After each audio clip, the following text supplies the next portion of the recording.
It presents information through its front flap, so we're going to go ahead and check it out and see what it's all about. Now, it's available in 5 different colors, and it will allow you to respond to calls, alarms, and calendars, and also see notifications without opening up the flap and unlocking the device. Now, inside of the box, we do have the dot view case and a little quick start guide that will help you get started with some of the features involved with the dot case for the HTC One M8. Now, the case itself is just made out of a light plastic, nothing special, and the front flap is kind of flimsy, and it's got a bunch of little holes in it that will let through light. Now, if we stick the HTC One in there, all you have to do is slide it in and then snap over the corners, as you can see right here, and then we're all set up and ready to check it out. Taking a look at the back side, as you can see here, we have openings for the dual LED flash, the duo camera, and our microphone. And moving along to the front side, we have an opening for the 5 megapixel camera, the sensor, and the dual speakers on the HTC One M8. Now, located in the middle, there is a small magnet where this HTC logo is, and that enables the functionality of the case, and I'll show you actually how that can be mimicked later on in the video. But to get started here, all you have to do is double tap on the front of the case to display information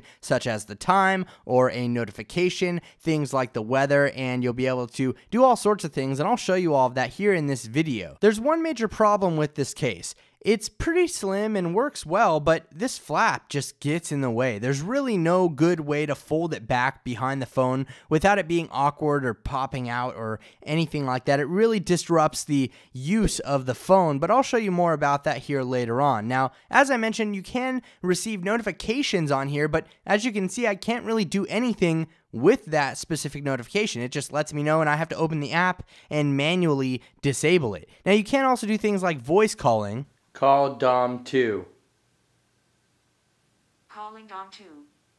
And that will call somebody without you having to open the phone, and then you can put it to your face and make the call. Now, you can also answer calls like this, as you see here, and you can go ahead and swipe up to answer it or swipe down to decline it. And once you answer the call, it will just give you a nice little time counter there, and then you can swipe down to actually hang up on that call. And if you were wondering, the proximity sensor does work with the case, so it will turn off the display when you put it to your face. Another thing we have here are missed call notifications, but again, like the messages, they just kind of sit there. You can't do anything with them until you open the app and manually dismiss the notification. Now, along with that, we do also have visual volume controls. So as you can see, as I'm turning up the volume, I get a nice little icon there, kind of just a visual representation of your volume level, and that's really about it. When your battery is getting low, you will have a nice little icon here letting you know that, and we also have the ability to dismiss calendar events and also dismiss alarms without opening up the front flap. As I mentioned earlier, the flap does tend to get in the way. It actually completely cripples the one-handed usability of the HTC One M8,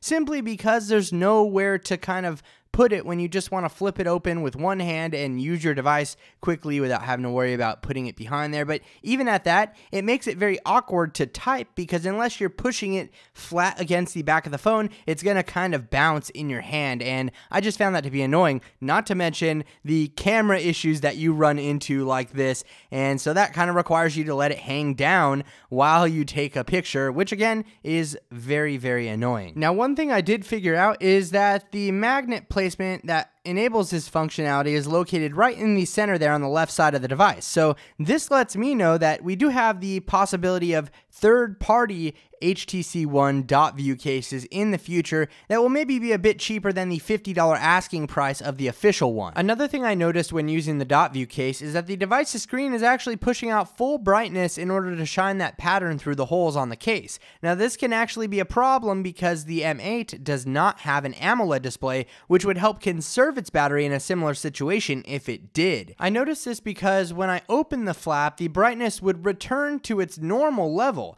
and this could be a problem. It could be wasting battery more than it is saving. I'm almost certain that it's not saving battery, and because it doesn't add any extra functionality to the phone itself other than a cool look, I mean, is it really worth the $50 asking price? I do think it's a nice case, don't get me wrong. I think that this is well designed and it adds a cool look to a new phone, something different that we haven't really seen before on a flip cover style case. But like I said, I mean, you're paying $50 for this retro look. You can do all of this without the case. You're not getting any extra features here with the HTC One M8 dot view case.